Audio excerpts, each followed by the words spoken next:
જ્યારે હું પહેલી વાર આવ્યો ત્યારે મારા ખિસ્સામાં ખાલી 50 રૂપિયા હતા. મારો નાનો એવો ધંધો વિદ્યાનગર જીએડીસીમાં ચાલે છે. હું ભાડે આપી દેવા ફરતો હતો. છેલ્લે અહીંયા આવ્યો. મારો જે ધંધો એ તમારી કૃપા અને આશીર્વાદથી ચાલે છે. અને તમે કહેલું કે રામ નામ લખજો અને વિશ્વાસ રાખજો. આજે મેં બુકો પણ લખું છું, રામ નામ જપ કરું છું અને મોબાઈલમાં ડિજિટલથી બી 3500 દરરોજ જપ કરું છું. અને જ્યારે હું આવ્યો તો ત્યારે માંસ મટન ખાતો હતો. ત્યાર પછી 2 મહિના પછી મેં માંસ મટન બિલકુલ છોડી દીધું. એ પૈસા બચાવીને મેં આજે મૂંગા પશુ પક્ષીઓની સેવા કરવાનું ચાલુ કરી દીધું. અને આજે ચાલુ કરતા કરતા મારી કુળદેવી બહુચરના રામ મારી બહુચર જાગૃત થઈ ગઈ. બસ મારે બીજું કોઈ ના જોઈએ.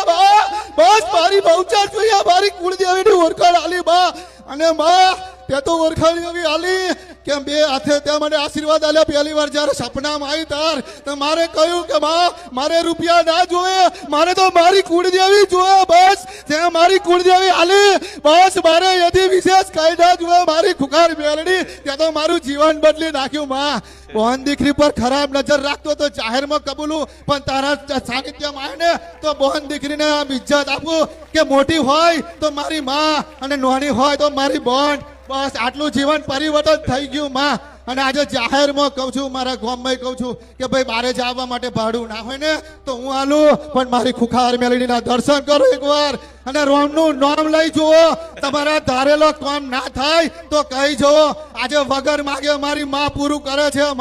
બસ મારે બીજું તો શું કેવું, ભક્તોને એટલું જ કેવું કે વિશ્વાસ રાખજો. આજે વગર માગે મારા ઘેર અજવાળા થાય છે. બસ રામ નામ જપતા રહો. તારો ભાવ જોઈ, તારી વાત સાંભળીને મને માતાને હરખના આંસુ આયા. કેમ કે મારું લક્ષ્ય શું છે? બસ આવા તમારા જેવા દીકરા, મારા દીકરાની ઉંમરના જે દીકરાઓ છે, જે તારા મોજ શોખ કરવાનો ઉંમર હોય અને એ મોજ શોખ કરવાની ઉંમરમાં જે દુનિયા અત્યારે મોજ શોખમાં પડી છે, એ મોજ શોખ બધા એક બાજુ મૂકી અને રામનું નામ લેતા થઈ જાય અને આવા સજ્જન ભક્ત બન્યા હોય ને તો એ જ મારી પ્રસન્નતા છે. એ જ મારું લક્ષ્ય છે. એ જ મારું લક્ષ્ય છે. એટલે મને માતાને આનંદ થાય છે કે આજ મારું લક્ષ્ય લઈને જે હું લક્ષ્યથી ઉતરી છું, મારા ભગવાને મને જાગૃત કરી છે.